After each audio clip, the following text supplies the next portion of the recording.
The sun gleamed over the endless expanse of the ocean, casting shimmering reflections upon the water's surface.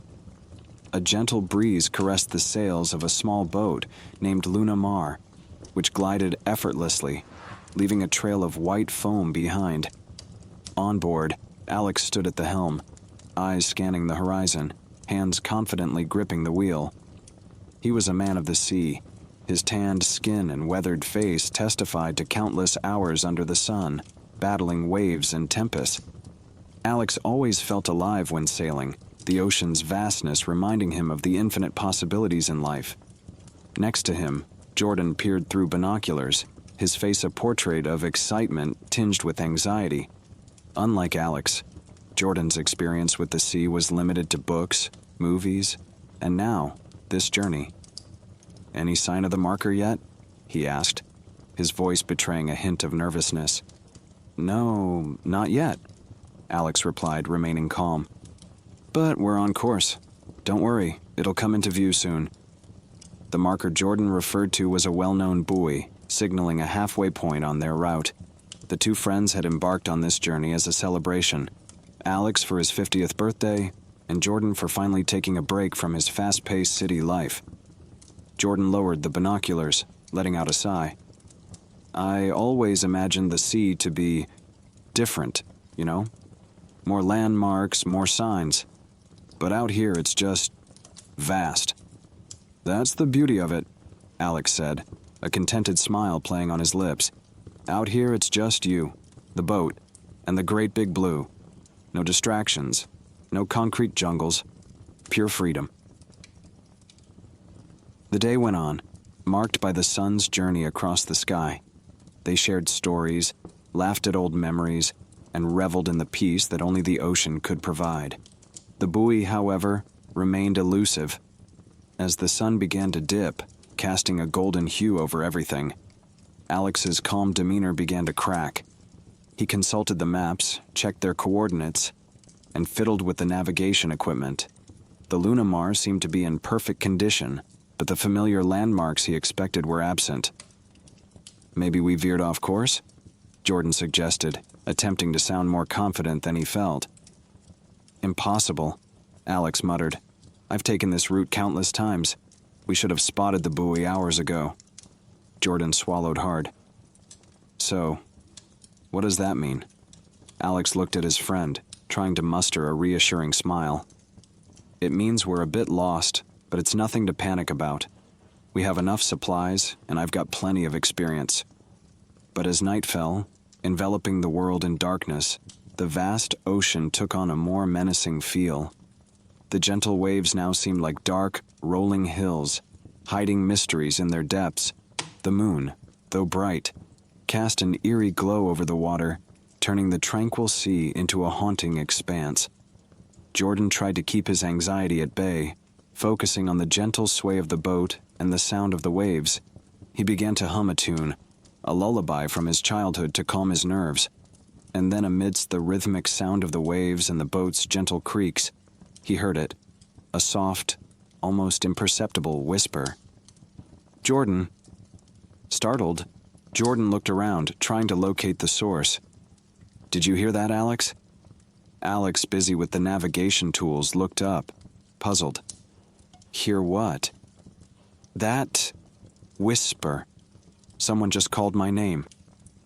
Alex squinted at Jordan, concern evident in his eyes. "It's just the sea playing tricks on your ears, Jord. The waves, the wind, they can create all sorts of sounds." Jordan nodded, trying to convince himself. "Yeah, you're probably right. Just my imagination running wild." But as the night deepened and the stars shone brighter, Jordan couldn't shake off the feeling that they weren't alone.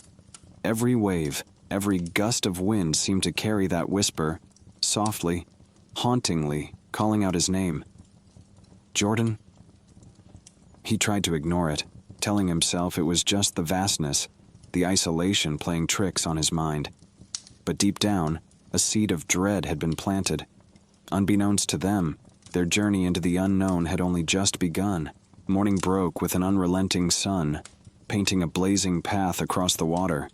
Alex, with his eyes shaded beneath a weathered cap, scrutinized the horizon once again. searching for any sign of the elusive buoy. Jordan, on the other hand, was battling his own demons. Every splash of the waves against the boat, every gust of wind seemed to whisper his name. The voice, or whatever it was, had woven its way into his dreams, making sleep nearly impossible. "You okay?" Alex asked, noting the bags under Jordan's eyes. "Just a bad dream," Jordan replied, trying to shake off the eerie memories of shadowy figures lurking just beneath the water's surface, beckoning him to join them. Alex, sensing Jordan's unease but attributing it to their unfamiliar surroundings, tried to lighten the mood. "We'll find our way soon. The ocean is vast, but I've always managed to find my way." Jordan nodded, attempting a weak smile. "I trust you.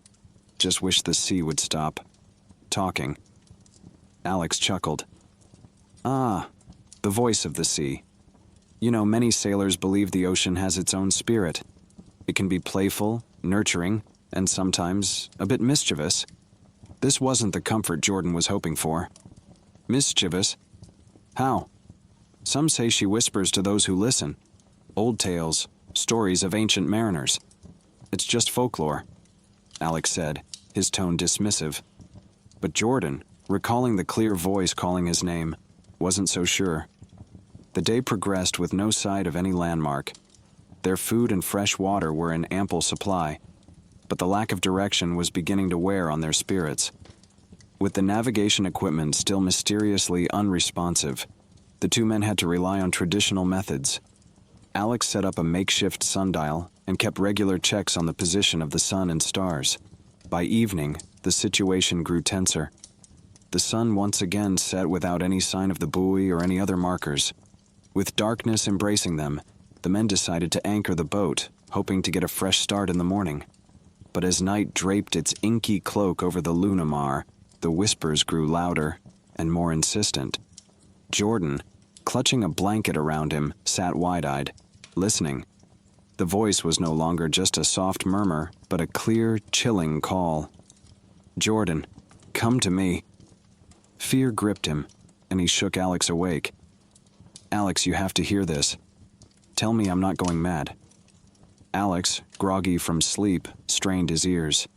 He heard the waves, the wind, the gentle creak of the boat, but no voices. "It's just the sounds of the ocean, Jord. You're letting your imagination get the better of you." Desperation evident in his eyes, Jordan pleaded, "Please, just listen. Stay awake with me." Seeing the genuine fear in his friend's eyes, Alex agreed. The two men sat in silence, the only light coming from a lantern that flickered, as if in tune with the whispers of the sea. Hours seemed to pass, with Jordan growing more anxious. Just when he thought he might indeed be losing his mind, a gust of wind blew across the boat, and with it came the voice, clearer than ever. "Alex, why did you leave her?" Alex's face drained of color. He turned slowly to Jordan, his voice barely above a whisper. "Did you hear that?" Jordan nodded. "It mentioned your name." A heavy silence followed. Alex's past was a topic he rarely discussed, but now, with the voice dredging up memories, he felt exposed. "There was a woman, many years ago," Alex began, his voice heavy with regret. "I left her to pursue my life at sea. She wanted stability, a family. I wanted adventure." Jordan, realizing the gravity of the revelation, simply listened, offering a supportive presence. The voice returned intermittently throughout the night, taunting Alex with memories of his past, echoing regrets and unfulfilled promises. It spoke of love lost, opportunities missed, and the heavy weight of choices made. As dawn approached, the whispers faded, leaving the two men in a state of exhausted bewilderment. The night's events had not only left them physically drained, but emotionally vulnerable. The sun, as it cast its first rays over the horizon, seemed to offer a glimmer of hope. But with their location still a mystery and the voice of the sea now a haunting reality for both, their journey was proving to be more challenging than either had anticipated.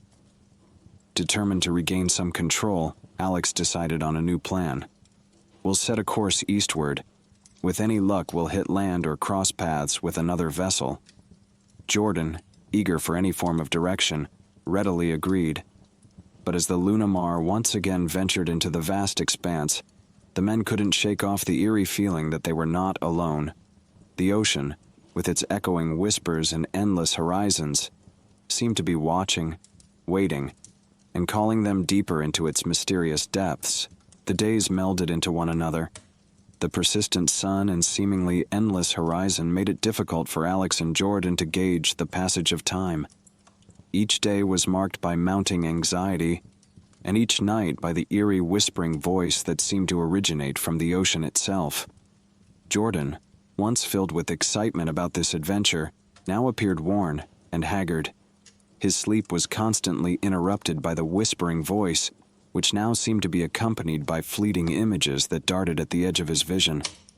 The once serene blue waters now appeared as a murky, uninviting abyss that threatened to pull him in.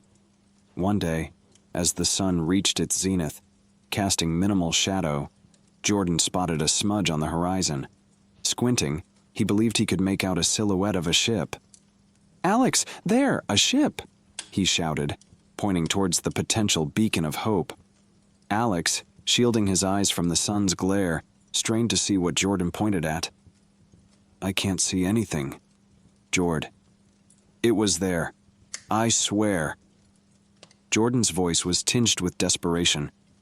It was not the first time such an incident had occurred. Over the past days, Jordan claimed to have seen multiple ships, each disappearing before Alex could lay eyes on them. The voice, which had only been a whisper in the night, now made its presence known during daylight hours, further escalating Jordan's anxiety. "The ships are real, Alex. They're there and then they're gone. It's playing tricks on me." Alex, concerned for his friend's deteriorating mental state, tried to keep him engaged, distracting him from the haunting voice and phantom ships. "Let's check the supplies and perhaps fish for some fresh dinner," he suggested. As they busied themselves, Alex couldn't help but recall his past. The voice had dredged up memories of his former lover, and they replayed in his mind. The way her hair felt, the curve of her smile, their final, bitter argument.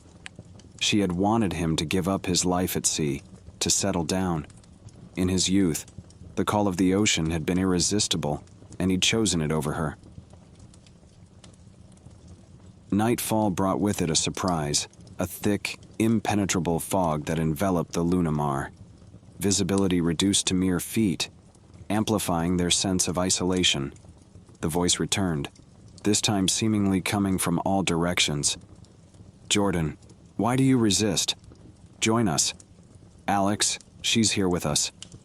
Jordan, visibly shaking, looked at Alex. "I can't take it anymore, Alex. It's everywhere." Alex, fighting his internal battles, grabbed Jordan by the shoulders. "We have to stay strong, Jord. It's just the isolation, the stress. We'll find our way out." But as the hours passed, the fog didn't lift, and the voice persisted.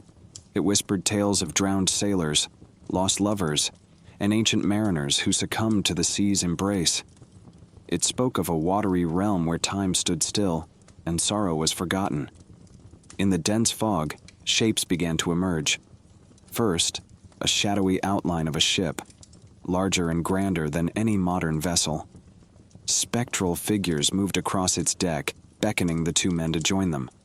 Jordan, his sanity fraying, was drawn to the apparition. "They want me to go, Alex. They promise peace, an end to all this." Alex, panic setting in, held on to Jordan, trying to ground him to reality. "It's not real, Jord. We have to stay focused, stay alive." Amidst the chaos, Alex's memories became more vivid. In the thick fog, he saw her, his long-lost love, standing on the deck of the ghost ship, her face a mix of sorrow and longing. She extended her hand towards him, beckoning him closer. Torn between the past and present, the real and unreal, Alex felt his resolve weaken. The pain of their separation, the regret of choices made weighed heavily on him. The voice, seizing the moment of vulnerability, intensified its call. "Alex, come to her. She's waited for you." The night seemed endless. The ghostly apparitions, the haunting voice, and the thick fog created an otherworldly atmosphere. Time lost meaning as past regrets, haunting visions, and the relentless voice played with their minds. As the first rays of dawn tried to pierce the fog, a sudden splash echoed in the stillness. Alex, jolted back to reality, looked around frantically. The boat was empty. Jordan was gone. "He's with us now," the voice whispered, satisfaction evident in its tone. Alex, his heart pounding, screamed Jordan's name into the abyss, but only the mocking laughter of the sea answered back. The fog began to lift, revealing an empty, endless horizon once again. Alone and haunted by his memories and the loss of his friend, Alex faced the dawning realization that the ocean, with its mysteries and echoes of the deep, might claim him next. As the fog lifted, so too did a piece of Alex's sanity. The vastness of the ocean, combined with the eerie whispers and apparitions, had tested the limits of his resilience. Now, with Jordan gone, he felt the weight of their situation more acutely than ever. The ocean wasn't just a physical barrier. It was a psychological maze, twisting and turning his thoughts until reality seemed distant. The boat, once filled with banter and camaraderie, was silent save for the gentle lapping of waves. Memories of his time with Jordan, shared meals, laughter, tales of past adventures, seemed to mock him. The voice, while quieter in daylight, was always there, a faint undercurrent. Alex attempted to steer the boat with renewed determination. If he was to survive this ordeal and preserve Jordan's memory, he needed to find land or another vessel, but every direction seemed as empty as the last. The Lunamar seemed to be trapped in a watery purgatory. Days were marked by attempts at fishing, maintenance checks, and navigation. Nights were sleepless, filled with dread of the voice's return. But it wasn't just the voice now. In the moonlit nights, he would occasionally spot figures in the water, faces he recognized, from his childhood, from his past adventures, and chillingly, Jordan's face, eyes hollow and beckoning. On one such night, as Alex sat huddled in his blanket, the waters around the boat began to shimmer. Glowing orbs, similar to bioluminescent creatures, emerged from the depths. They circled the boat, casting eerie lights and shadows. Among these orbs, a larger, more defined glow took shape. Before Alex's disbelieving eyes, it formed the silhouette of a woman. Her, his lost love, bathed in a surreal, luminescent glow. She spoke, her voice melodious, different from the mocking whispers he had grown accustomed to. "Alex, why did you leave? Why did you choose this endless void over our love?" Tears streaming down his face, Alex replied, "The call of adventure, the thrill of the unknown. It was overpowering. But not a day has passed when I haven't thought of you." She moved closer, the glow around her illuminating the boat. "You can be with me now. Let go of your regrets and join me." As entrancing as her image was, a part of Alex resisted. "Are you real? Or just another trick of this cursed sea?" She extended a glowing hand towards him. "Does it matter? Here, in this moment, I am as real as your pain and regret. Come with me and find peace." The temptation was overwhelming. The chance to rectify his past mistakes, to be with her again, pulled at his very soul. As he reached out, the waters around the boat churned, and the glowing orbs intensified their dance. But amidst the ethereal beauty, a vision of Jordan flashed before him, his friend, lost to the deceitful depths. The haunting memory served as a jolt, snapping Alex back to reality. Pulling his hand back, he shouted, "No! This isn't real! You are not her!" The figure's expression shifted from one of longing to sadness. "Then remain in your torment, lost and alone." As she receded into the depths, the orbs faded with her, plunging the Lunamar into darkness once more. Over the next days, Alex's resolve strengthened. The visions, voices, and apparitions continued their relentless assault, but he met them with defiance. With each challenge, he remembered Jordan, his enthusiasm, his spirit, his tragic end. Alex vowed not to succumb to the sea's treacherous lures. One morning, after a particularly harrowing night, Alex was surprised to find the waters around him changed. They seemed clearer, and in the distance, a flock of seabirds soared. Taking it as a hopeful sign, he decided to follow their direction. The Luna Mar, powered by his renewed determination, seemed to glide effortlessly. Hours turned into a day, and then another. Alex's perseverance was finally rewarded.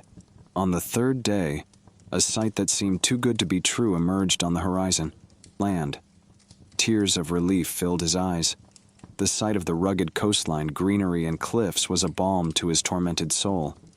As he navigated closer, he could make out a small fishing village. The reality of his salvation began to sink in.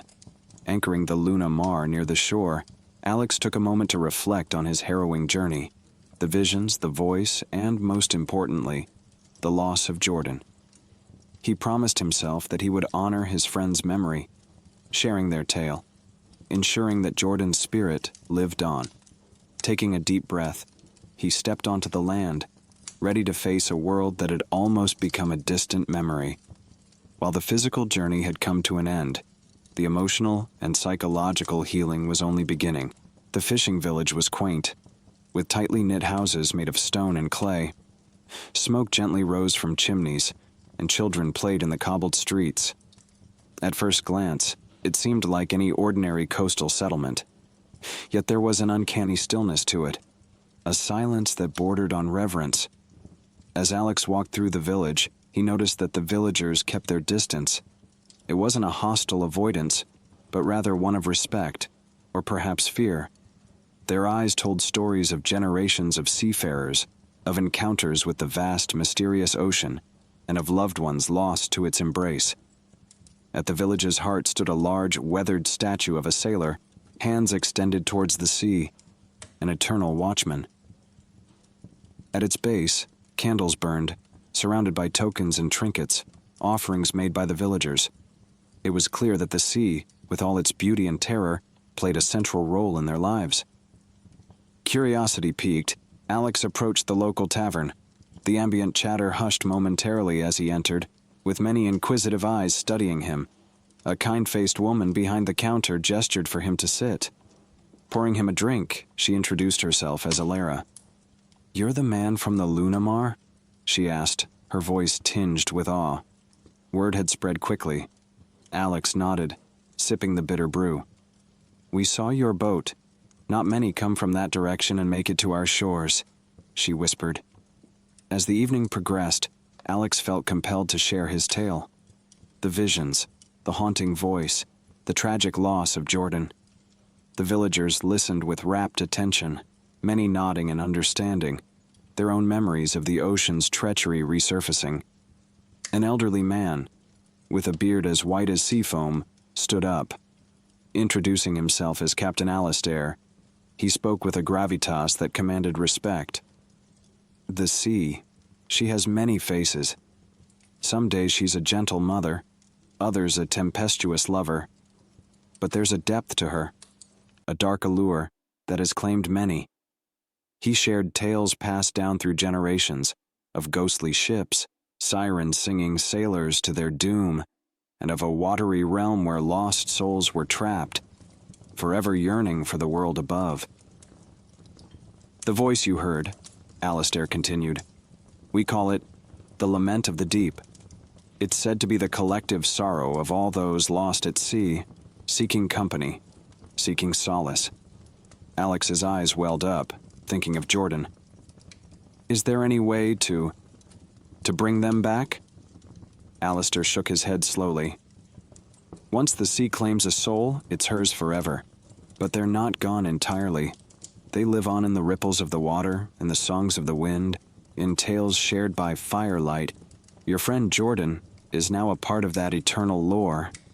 The night wore on, and many shared their own stories, each a testament to the sea's enigmatic nature. Alex felt a strange comfort in knowing that his ordeal was not unique. that there was a shared understanding, a communal grieving. Before dawn, led by Captain Alistair, a ceremony was held at the shoreline.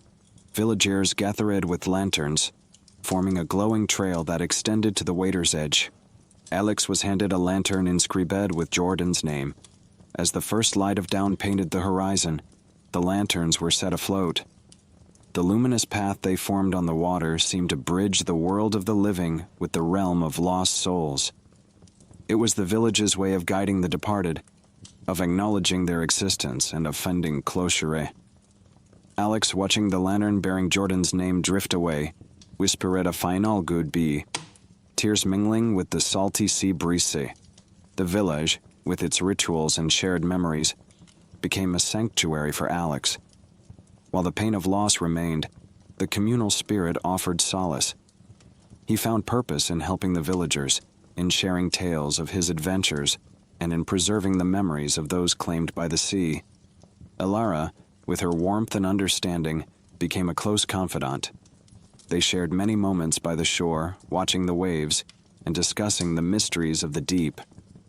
In her company, Alex found a semblance of peace, a feeling he had long forgotten. Yet, the sea, with its haunting beauty, always beckoned. Even as he found comfort in the village, there was a part of him that yearned for the vast, open waters, for the thrill of the unknown. But this time, it was different. The allure was not of escape, but of connection, to Jordan, to his past, and to the eternal dance of life and death. One day, standing at the edge of the cliff, the wind carrying whispers of forgotten tales, Alex made a decision. It was time to set sail once again, not as a flight from reality, but as an embrace of it. With the blessings of the villagers and the memories of his time in the Luna Mar, he ventured forth, not in search of new horizons, but in celebration of the journey itself. The rhythm of life in the village had become a comfortable lullaby for Alex. His relationship with Elara grew deeper, intertwined with tales of the ocean and shared memories. But deep within him, the call of the vast, uncharted sea never ceased. It whispered during the quiet nights, beckoning him to uncover its secrets. One morning, as the sun painted a golden hue on the village rooftops, a ship, unlike any other, anchored at the harbor.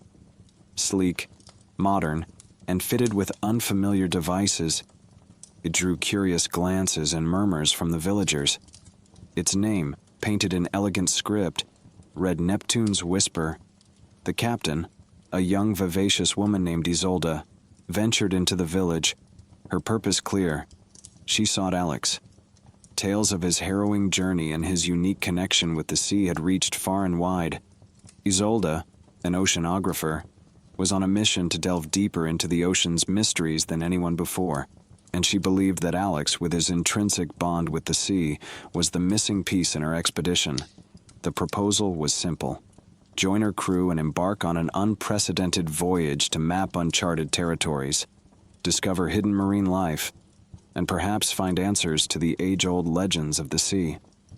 Torn between the comforts of his new life and the allure of the unknown, Alex consulted Elara. Her words were filled with wisdom and understanding. The sea chose you once, and it calls for you again. Maybe it's time to answer. With a heavy heart, but an adventurous spirit, Alex agreed. The Neptune's Whisper was a marvel. Fitted with the latest technology, it could dive deeper and navigate treacherous waters with ease. The crew, a mix of scientists, sailors, and enthusiasts, welcomed Alex with open arms, seeing in him a living legend. Weeks at sea turned into months. They discovered coral realms glowing in bioluminescence, creatures that defied imagination, and underwater caves echoing with mysteries. Every discovery was meticulously documented, every observation shared with rapt attention. But it was during a deep-sea dive in a submersible, with Isolde and Alex on board, that they encountered something truly extraordinary. As they descended into the abyss, the surrounding darkness was punctuated by fleeting glimmers of light. Going deeper, they found themselves in a vast underwater cavern, illuminated by crystals that gave off an ethereal glow. In the center of this cavern stood a monolith, ancient and covered in marine growth, but clearly man-made. Engravings on it depicted scenes eerily familiar to Alex: ships caught in storms, sailors being called by mysterious voices, and ethereal beings from the deep. As Alex touched the monolith, a rush of memories flooded him, not just his own, but those of countless sailors before him. It was as if the monolith was a repository of tales and experiences, a beacon for all those who had been chosen by the sea. Isolde, equally mesmerized, documented the findings. The monolith, they surmised, was an ancient mariner's tribute to the ocean, a testament to its allure and might. Their discovery became the highlight of the expedition. Returning to the village, with tallies of their journey and the mysterious monolith, Alex and Isolde were greeted as heroes. The village celebrated their return with festivities, and the tavern was abuzz with stories once more. As days turned into weeks, Isolde and Alex, bound by their shared experience, decided to establish an oceanic research center in the village. With funds from the expedition and contributions from around the world, they aimed to study the sea, protect its wonders, and ensure that the legends and tales would never be lost. The final chapter of Alex's journey wasn't one of escape or loss, but of discovery and purpose. The sea, which had once taken so much from him, had given back in multitudes, and in the heart of the village, beside the ancient statue of the sailor, stood a new monument, the monolith from the deep, a symbol of man's eternal bond with the enigmatic ocean.